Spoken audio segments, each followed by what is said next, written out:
ақша болса. Алейкум, сәлем бәріңізге.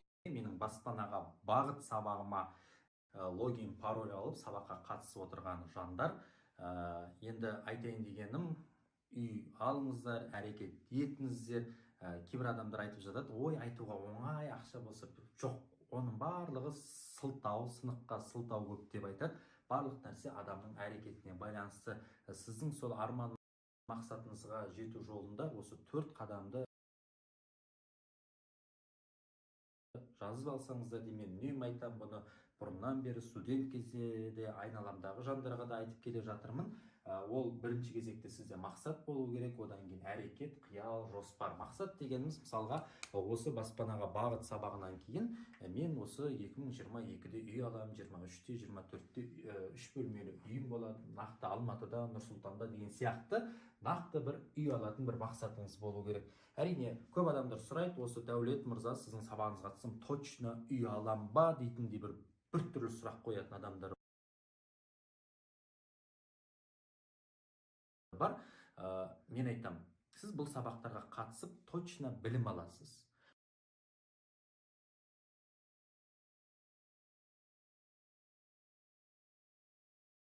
Точно қаржылық сауатыңыз артады. Точно банкке барсаңыз бір нәрсе біліп барасыз.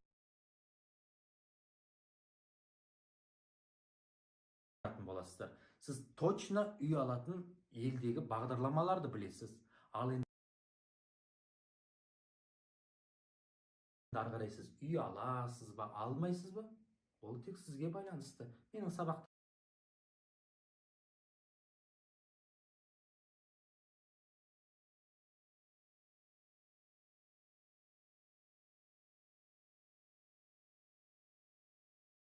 қатысып жай жата беруге болады. Болмаса менің сабағыма қатысып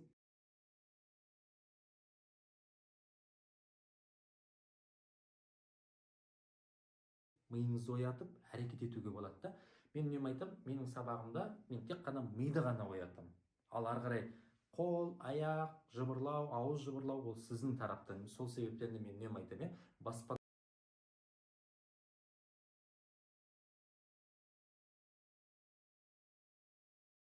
бағыт беру Дәулеттен, әрекет ету сіздерден деген. Сондықтан екінші нәрсе, сізде үнемі әрекет болу керек.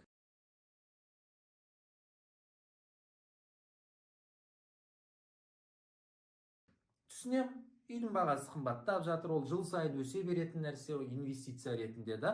Но тірі адам тіршілігін жасау керек. Мен де кезінде, менің немді қарап шығыңыздаршы, осы приложениеда тегін сабақ тұр, мотивациялық.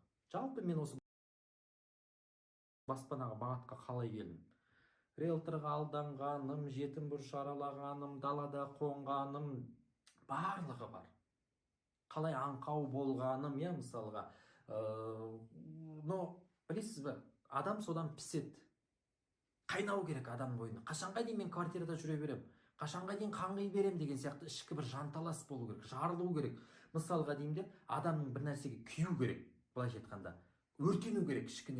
Мысалға айтайыншы, егер де менің мына жерім қазір күшті, жып-жылы болса, орындық болса, мен отыра берем, жыбырламаймын, зона комфорта күшті болады. А когда Құдай сақтасын, мына жерден қазір өрт шығатын болса, отырған орындық алып кеп, орындығым өртенетін болса, мен не істеймін? Ыстық сезінемін де атып тұрам, қашам ол жерден, мысалға. Сол сияқты сіздің де мына қашанға дейін квартираға көшіп жүрем, қашанға дейін хозяйкамды байыта берем дегенде ішкі бір жану керек. Сонда ғана сіз зона комфортадан шығып әрекет ететін боласыз. Түсінесіз бе? Міне. Одан кейін үшінші нәрсе, сізде міндетті түрде қиял болу керек. Біз бәріміз пендеміз, шаршаймыз. Мен де еттен, сүйектен жаралған жанмын. Бірақ кейде шаршаған кезде мені құтқаратын қиял. Дәулет, сен осы нәрсені армандадың ғой, мысалға, жаңағы. Мен бұрын 2014-те шот ашып, ақша салғанда былай қиялдайтынмын. Мынау менің примерно үйім, 45 мың теңге салдым, үйімнің ақырынан фундаменті қаланып жатыр. тағы 45 салдым кішкене фундаментін. Өстіп ақша жинаймын. Бір күні қиялдап көз алдыма мынандай үйдің шатырын жасап жатырмын деген сияқты сондай бір қиялдар келді. Бір күні қиял мынандай заборын жасап жатырмын. Әрине мен енді жер үйді қиялдайтынмын, бірақ өзіме ұнайтыны этаж үйді. Мүмкін кейінде жер үй ала жатармын деген нәрсе ғой. Бұл жердегі айтайын деген нәрсе, адамның ойында кішкене болсын бір қиялы болу керек. Бөлмелер мынандай болады, іші мынандай болады, кухня мынандай, детский мынандай деген сияқты. Себебі сіз мақсатыңыз бар, әрекетіңіз бар, бірақ шаршаймыз, жаңа айтқандай, энергиямыз таусылып, вдруг ауырып қаламыз, вдруг желание кетіп қалады. Сол кезде бізді құтқаратын қиял, кезінде осыны армандадың ғой, давай шаршама, скоро жетесің, кішкене ғана қалды. Міне бізге керек нәрсе энергия, да? Вот қиял керек. Но қиялды опять бүйтіп жатып алып, Құдай там бере көр, ойбай, менің 5 үйім болады деп жоқ. Барлық әрекетпен келетін нәрсе. Қиялдаңыз, жатар кезде ғана, ұйықтайтын кезде бір ұйықтап бара жатып, Құдайым осылай деген қиялдап, да? Әрине, одан кейін төртінші нәрсе, так, мынау жоспар мен менеджмент несін қосып қойыппын ғой, кешірім сұраймын. Бұл жерде сұрау деген нәрсе бар. Менеджменттің несін айтам қазір. Қараңыздар, сұрау, бұл жерде сол қиялдап жүріп Құдайдан сұрайсыз. Әрекет етіп жүріп Құдайдан сұрайсыз. Мақсат қойдыңыз ба, Нұрсұлтаннан 3 бөлмелі үй алам деп, Алла тағала бере көрме. Сұрайсыз, Құдайдан ғана сұрайсыз. Әрине бір Құдайға сенбейтін адамдар болатын шығар, но все равно біз байқамайтын бәрібір күш бар. Оны біреулер вселенная дейді, біреулер сигнал дейді, біреу Алла дейді, біреу мысалға Құдай деп жатады, біреулер тағы да өзінше бір ат қойып алады. Но түбінде ол Алла тағала ғана. Құдай Алла тағала болды. Сондықтан сұраңыздар.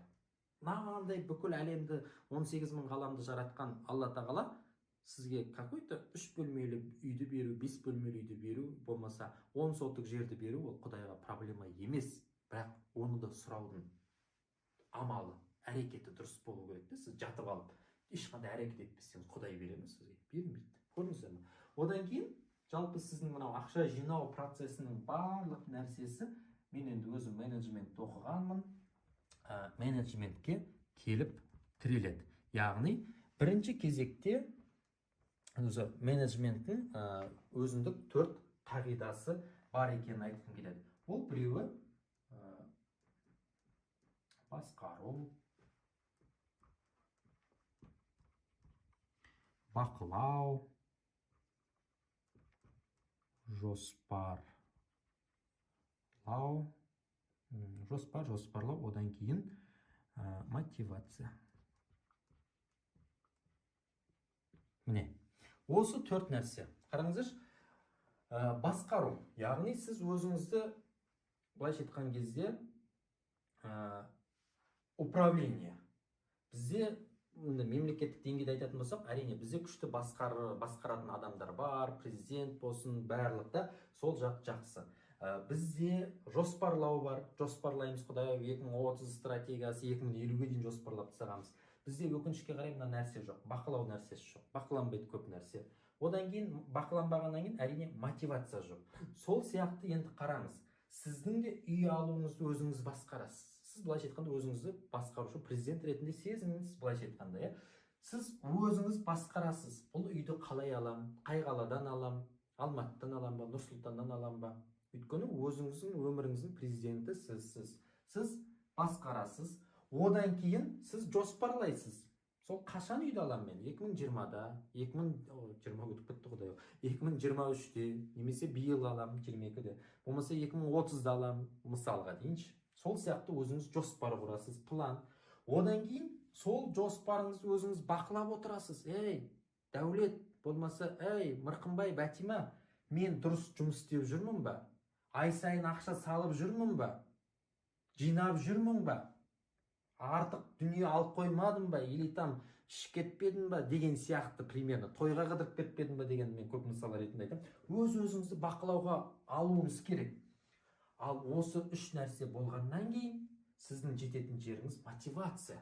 Мотивация деген не?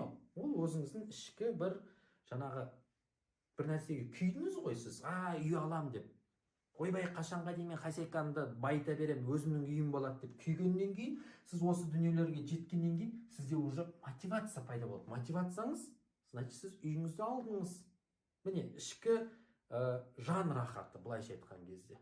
Түсіндіңіздер ме? Осы мына жақта былайша айтқанда 4 нәрсені, менеджментте де 4 нәрсені жаттап алыңыздар. Бұл любой нәрсеге келетін нәрсе. Мейлі бұл жалғыз үйге емес, кез келген нәрсе. Мысалға, сіз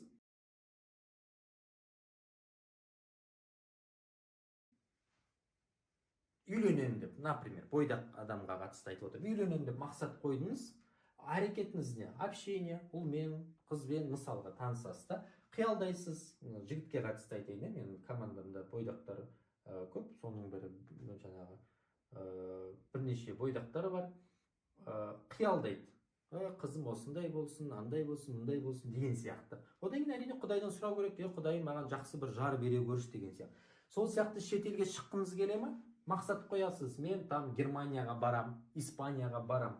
Ол жолда сіз қалай әрекет етесіз? Германияға бару үшін, может, неміс тілін оқисыз, виза дайындайсыз, может быть, курстарды оқисыз, может быть, там бір конкурстарға қатысасыз, немесе шетелдік гранттарға деген сияқты әрекет. Сосын қиялдаңыз кішкене болсын, мен Германияға баратын болсам, сол бір көше ютубтан қараңыз кішкене қиялдап, Потом әрине Құдайдан сұрайсыз, Алла тағала, мен осы Германияға барсам екен, менің ниетім дейді. Сондықтан ең тағы да бір күшті бір мотивация, ниетің қандай болса, татқаның сондай. Ол менің сөзім емес, пайғамбарымыз саллаллаху алейхи уассаламның сөзі. Ниетің қандай, татқаның сондай. Яғни сіз жақсы ниетпен үй алам деп ниеттендіңіз ба осы сабаққа қатысып, бір күні үйіңізге жетесіз. Ал егер де сіз, осы дәулет не айтады екен? Осы неме банктегі анау, бұл айтып жүрген нәрсе сайтта да бар ғой, өзім ақ білем ғой, немесе жай тексерейін деп едім, болмаса бұның барлығы туфта ғой, немесе үй алу мүмкін емес қой деген ниет қойып алсаңыз, конечно, сізге ештеңе болмайды. Сіздің ең бірінші ниетіңіз түзу болу керек. Ниетіңіз қандай, татқаныңыз да сондай. Ниетіңіз жақсы бола ма, Құдай да сізге жақсылықты береді. Ниетіңіз тар ма, Құдай да сізге болмайтын жерден бір таршылықты беріп қоятын болады. Сондықтан да ниетіңіз қандай, жететін жолыңызда, нәтижеңізде сондай болады. Сондықтан жақсы нәрсеге ниеттену керек сізде. Одан кейін тағы айтатыным, 1000 қадамдық жол 1 қадамнан басталады. Ол Қытайдың философиясы. Конфуций. 1000 қадамдық жол 1 қадамнан басталады. Сіздің сол түсінемін, үй қымбаттап жатыр, қиын, бірақ тірі адам тіршілігін жасау керек.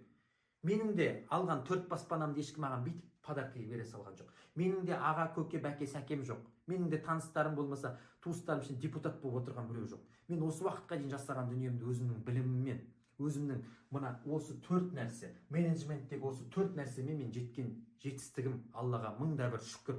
Бірақ қай жер болмасын мен әрекет, мына жерде жұмыс істеймін, ана жерде, ана 4-5 кейде бір кездер болды, таксовать еткен кездер болды Алматыда. Кешіріңіздер, бос жата беретін болсам, білім іздемесем, осындай қазақтың дәулеті болмаса дәулеттен шығар ма еді деген сұрақ туындайды да. Барлық нәрсе сіздің әрекетіңізге байланысты. Түсініп отырсыздар ма? 1000 қадамдық жол 1 қадамнан басталады. Сіздің миллиондаған тұратын үйіңіздің 1 қадамы 1000 теңге жинаудан бәлкім басталатын шығар. 10 000 теңге жинаудан басталады. Көрдіңіз бе? Мысалға сізге айтайын. Сіз Алматыдан Астанаға жолға шығасыз. Қараңғыда жолға шығыңыз. Алматы мен Астананы бірден көресіз бе?